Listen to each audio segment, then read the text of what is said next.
Hello, YouTube. Just want to make a quick video talking about my build, my Arrow Einherjar build for the season, and just giving some later in league tips and help and tricks and things.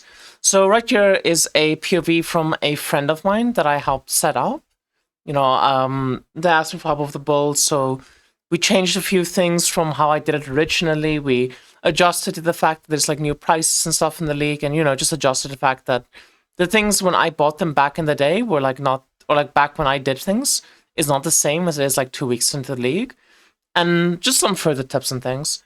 So I think one tech that you could definitely consider doing, that I personally advise doing, is instead of running a life potion with your thirst dew, you can run a thirst dew with a tenacity dew. And a tenacity dew is actually really powerful because if you set up your tenacity dew and you then get max res kismets, you can actually reach 100% of your first damage taken, convert to elemental, and have 90 max res. And then you can get like some erosion res from like maybe like a belt mod for erosion res. Maybe get like some erosion res on your Vorax, which this Vorax is literally like 500 FE to craft right now. Like, we got pretty unlucky crafting this and it was still only like 500 FE. It is like very cheap to craft the Vorax at the moment. I think that's one like piece of tech that I would do now in the league instead of doing other stuff. A second piece of tech in the league is, in my previous build, what I did is I had the basic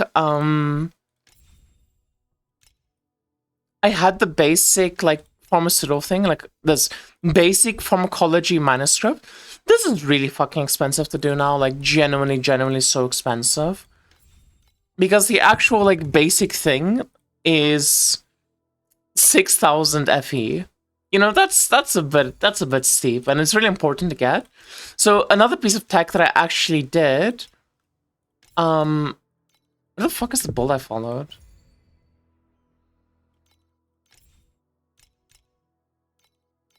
What?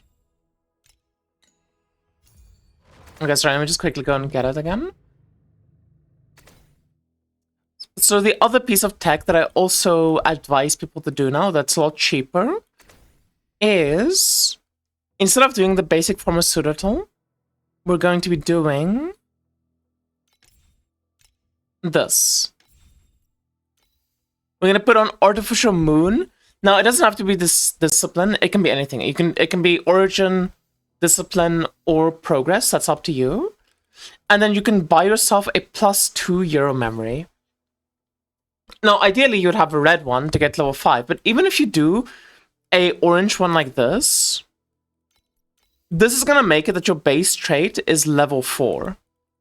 And at level 4 base trait, this is gonna be 9%, and this is gonna be 9%.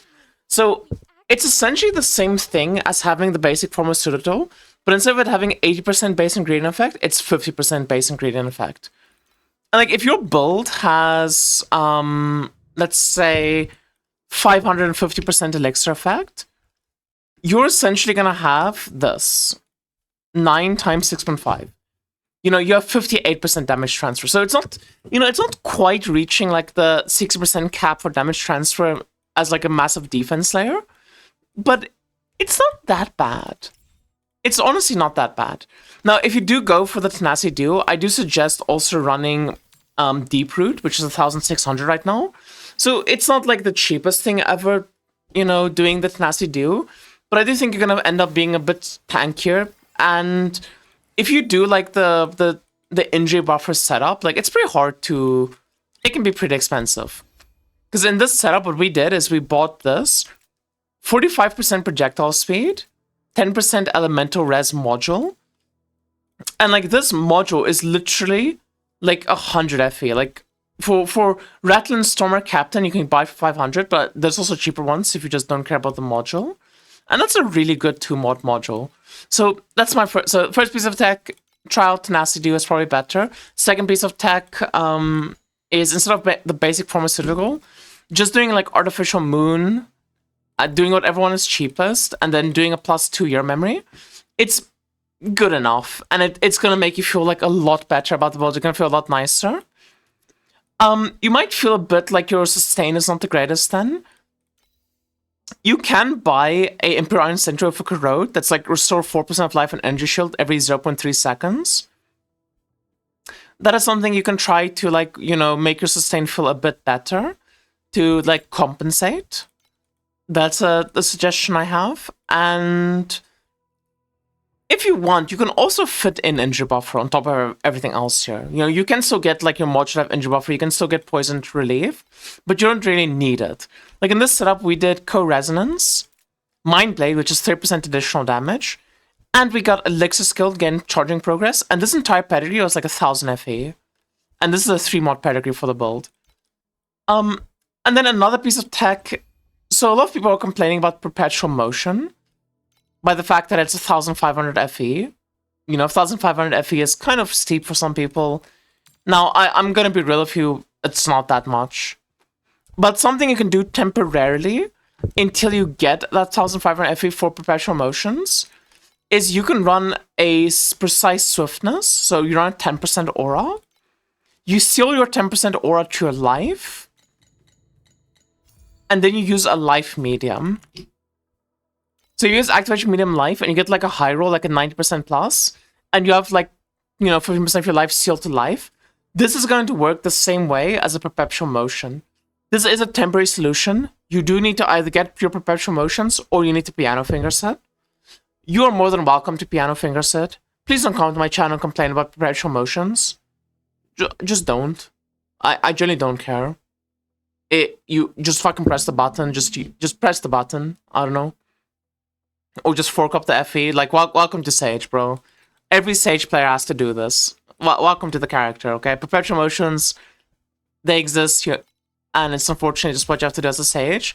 But in the meantime, like, you can do the life medium. This is an option. Now, there's a third option that you can also do, which is also maybe worth considering, which is, instead of having like an Imperial Iron Sentry, which is giving you energy shield, you could do this like Calcera setup that has Blade Dancer's edges, like the actual gloves. It has Trinity on it. You do this setup with Tenacity Dew, which, by the way, Tenacity Dew, like, I got that idea from Calcera. Shout out to him. We talked about it, and I was like, yeah, that's a pretty decent idea. I think it works on my build, too. So you can do this Trinity Blade Dancer setup, and then instead of Imperial Iron Sentry, make a Vorax of your Imperial Iron Sentry, and just get the Multi-Strike and the Timid mod. Because if you make a Vorax of this item, this is the only item in this entire build that has Energy Shield on it. And if you do that, what you can also then do is you can use Energy Shield Medium. And this, if you have no Energy Shield, this Energy Shield Medium literally is identical to having a Perpetual Motion. So yeah, just to recount through everything, just in case people weren't able to follow that, or it was a bit too much information. 1. Consider Tenacity Dew plus Max Res plus Deep Root instead of Life Potion for defense. You can then drop your injury buffer altogether, and you'll be a lot tankier. 2. Artificial Moon Revival instead of basic Pharma blah blah blah blah blah. What is it? Pharmaceutology, I think. I'm just gonna write that down. With +2 Euro memory. Orange ones are dirt cheap, and is only slightly worse. 3.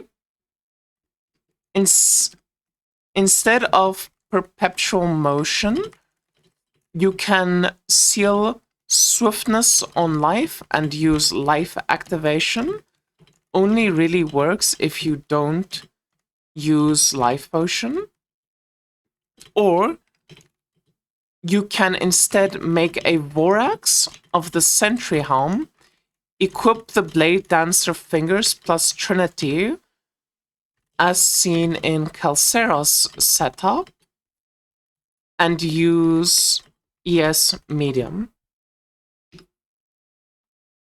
Okay, those are your 3 options that you have. Or like these are 3 things that I did different in the build, which I think you could definitely like consider. I think it's just in general going to be better for you.